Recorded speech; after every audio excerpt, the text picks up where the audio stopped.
Next chapter, Act 5 notes. Next note, Bloodsoaked Scribblings. We left Berwick not more than a week ago. There was something wrong with that place, and there were rumors of strange goings-on around the Krieg residence. So Fraser had this crazy idea that we should leave and head north. He said there was a nice town just up the road. You should know. He lived up there less than a year ago. He said passage would be difficult, but we could make it if we stuck together. He couldn't have been more wrong. We weren't one day out of town when things started going poorly. First, Beatrix came down with a fever. Her skin went pale and her eyes glazed over. That night, she started lashing out at us, shaking, vomiting, and screaming about some creature out in the woods staring back at her. The following day, the same thing happened to Heinrich. With both of them sick, we were forced to travel slowly. Fraser and I towed them behind us in a makeshift sled. Too far from Berwick to turn back, but Fraser said he knew of an inn that was less than a day's travel ahead, so we continued onward. When we reached the inn, it was abandoned and the air hung heavy with the scent of death. But we were desperate and in need of shelter, so we stayed there nonetheless. That night was when the noises started. Fraser said he didn't hear none of it, but I could make it out loud and clear. It sounded like an animal growling and moving about just outside the inn. As the night wore on, the noises became louder and louder, and I began to question my sanity. Fraser insisted that it was nothing, but I could swear they were right outside. When dawn came, I didn't want to move, but Fraser forced me out of the inn. He said we had to continue, or we wouldn't make it to safety. So we began pulling the sled north along the overgrown road. As we moved, I could hear it following us, its footsteps mirroring our own. Beatrix and Heinrich were getting sicker by the minute, and we soon grew tired of hauling the sled. My hands were blistered and my feet bloodied from the rough path. Fraser said we had to leave them. The sled was just too heavy for us to pull, but that didn't sit right with me. We argued back and forth about their fate, each becoming more and more angered as we continued. That was when Fraser grabbed his camp hatchet and threatened to kill them right then and there. He said if I wouldn't let them go, he'd just do it for me. I didn't mean for what happened next, but I was scared and the growling sounds bore down on me like a fire in my mind. I shoved him, and he stumbled over a root, falling face first into his hatchet, which lodged itself in the right side of his chest. He looked up at me in horror as blood filled his lungs and mouth. That's when I saw it, standing behind Fraser at the edge of the woods. A massive, hideous figure, like a man with the head of a dead animal. I froze for a moment and then bolted down the road. As I ran, I could hear Fraser's gurgling screams begging me not to leave him. I can still hear them, all three of them wailing in the darkness like rabbits being eaten by a fox. It's been hours. Why won't they die? Is that thing still out there? Is it taunting me? I can't go on. I can't take it anymore. Next note, Cratchmore's order. There have been some strange travelers about these parts recently. The inn is busy, more so than it should be this time of year. Not that you'll hear me complaining about that. A fair bit of extra coin has found its way to my pockets as of late, but the folk moving through these parts aren't like the ones we're used to seeing. There's been common folk from further south than Devil's Crossing and groups of men and women moving about with strange new markings on their armor and clothes. We even had a fella a couple of weeks back, claimed he came all the way south from the capital. Said he was a chef looking for work. I didn't have room for him, so I suggested he try in Berwick. It's not just the people that are strange. There's been an uneasy feeling in the forest, as I'm sure you've noticed. I haven't seen or heard a bird in more than a week. I chalked it up to there being more people around, but no more than 3 days ago Cratch brought in a fresh kill. It was a big swamp buck, 10 points if I remember correctly. A kill like that usually brings in the vultures, but the dressings have been sitting out in the wood festering since, and no sight of those hideous things.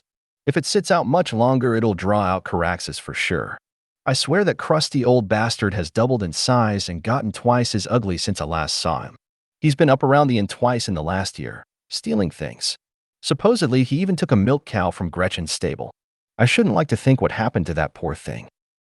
Fire used to scare him off, but he seems to have become bolder as he's grown. Whoever finds that creature's lair is in for a right heap of useless junk and more crab than a man could eat in a lifetime. If anyone should be eating that thing to begin with. In any case, there's business to be done, especially with all these folk moving about the countryside. If you've got the stores, I'd like to order 3 casks of Redmire Ale, 2 cases of Black Leaf, and 20 bottles of stone wine. Payment on delivery as usual. Cratchmore. Payment on delivery as usual. Cratchmore. Next note, Nane's stash. I don't know what he's up to, but twice in the last week I've seen Nane driving a loaded wagon up the north road past the old mill, then twice returning with the wagon empty. He must be hiding something up there, and I mean to find out where. If he's made it big, I fully intend to be in on his good fortunes. Next note, whispers from beyond. The words were subtle at first, like an itch in the back of my mind. They were garbled, impossible to make out their meaning, but they would not relent. They became an incessant distraction, a calling much like Malastria's message that once beckoned me to this place. Except while the matron came to me in my dreams, these words were without respite, without end. I can feel my attention waning when performing even rudimentary tasks. At times, one voice would rise above the rest in the maddening chorus, and then I could deduce its meaning. This clarity never lasted long, and soon the chorus would resume. Never would the same voice gain power over the others. Each time it was as if another sought my ear. They spoke of webs and spiders and places I have never seen nor heard of. Sometimes they woke me in terror as they screamed of fire and vengeance unlike the world had ever seen. I spoke of this to the matron, and her eyes would dart quickly toward old Rugia before staring into mine. She tried to console me as best she could, but we both knew what fate awaits those born with this curse. I only wish I could derive some meaning from the darkness before the madness claims my soul. It seems, however, that it is not to be. Next note, Aurin's recipe. A decent cut of meat is a rare sight these days, so it is imperative that we treat every opportunity to feast upon a fresh kill with great reverence. Though I've found cuts from our recent quarries to be a bit tough and lean, they are not entirely unpleasant, much like a freshly slaughtered deer. And while I initially found the taste nauseating, I've become increasingly fond of its delicate layers and nuances. As one of the favored among Scorv's company, I've generally had my pick of the best cuts, so I always enthusiastically go for a butchered portion of leg or upper arm. I ask to leave the bone in, as it really seals in the flavor and keeps the meat juicy after cooking. Nevertheless, my recent experimentations reveal that a shorter cooking time is by far the most satisfying. With the addition of some finely chopped black onions and a gentle sprinkling of white mire herbs seared alongside the meat, the still bloody cuts make for an exquisite experience that is the envy of everyone in Barrowholm. The critical trick is to sear it on the outside while leaving the inside still dripping with juices. Scorv himself said that my inspirations could cure even a ravaging hunger, but I know he just says this to keep up our spirits. I am not worthy of such praise. Aurin Yeathleanis. Next note, what does the future hold? In these trying times, I often find myself in prayer. My mind fills with questions for which there cannot be answers, or, if there are, could we truly be meant to know them? The gods work in mysterious ways. Our patron gives and takes, but I believe he is generous to those who follow without question. I now understand the necessities of our existence, that our choices have consequences, and that we must bow our heads in reverence for all that we have been given. We can never forget that without him, we would be as nothing. Our homes would be consumed by the waters of the bog and our people devoured by the wendigos that had succumbed to madness. From them, we must take example, for disobedience breeds death, and we must remain resolute in our commitment. Next note, through flesh we become as chosen. I did not always relish the taste. At first, I found it repugnant. The muscle was tough, and the flavor made it difficult to swallow, especially when it was raw. But Scorv insisted that to truly embrace the gifts of the Great One, we must learn to enjoy it in its natural state, rather than resorting to seasonings or flame. I was resistant, as were the others, but in time I came around to embrace the feeling of fresh blood seeping between my teeth, the iron taste of gore upon my tongue. Hunger helped that a bit, I'm sure, but now I feel chills at the thought of a fresh victim. I believe this is what Scorv meant when he said we would become closer to our master. The thrill, the energy, the change. I can feel the change. It grows inside of me. It began with darkening of the eyes, like a deep crimson. Others further along in their journey have expressed concerns about bone pain throughout the body. Scorv reassures us that this was normal and will pass. Whatever changes it brings, I now anticipate them with a nervous joy. I wish only to be closer to Ravager. Oh, Lydia. Next note, the Ravager. Injustice. That is the tale of the Great One. Injustice and betrayal. Ravager once walked among us, a beautiful creature, the embodiment of nature's balance. He thrived among his worshippers and bestowed upon them many gifts. But he was not the only one to be blessed with such power. The god of beasts grew jealous of Ravager's believers. In the darkness of night, the god sought out Ravager's lair and, with the aid of his slaves, he banished the Great One from this realm. Bodiless and forgotten, Ravager threw himself against his spiritual prison. He sought to return to this realm and right the wrongs done to him, and through our sacrifices the day of his judgment has nearly come. We shall become the harbingers of his will, the benefactors of his mercy. And when Ravager's jaws close shut around the throat of the betrayer, so shall we drink of his blood and rise above our lessers. Next note, Trista's diary. This whole thing is still very strange to me. There are sisters here who have devoted their entire lives to study and craft, but I know nothing of such things. I have no skill with herb and vial, no knowledge of threads or their connections. I have no tales of the three or long sight. I cannot convene with spirits, and yet here I am. I was drawn here like a fish to its spawning grounds, and I have no idea why. I don't think any of the sisters know either. I've heard some of the elders speaking of me.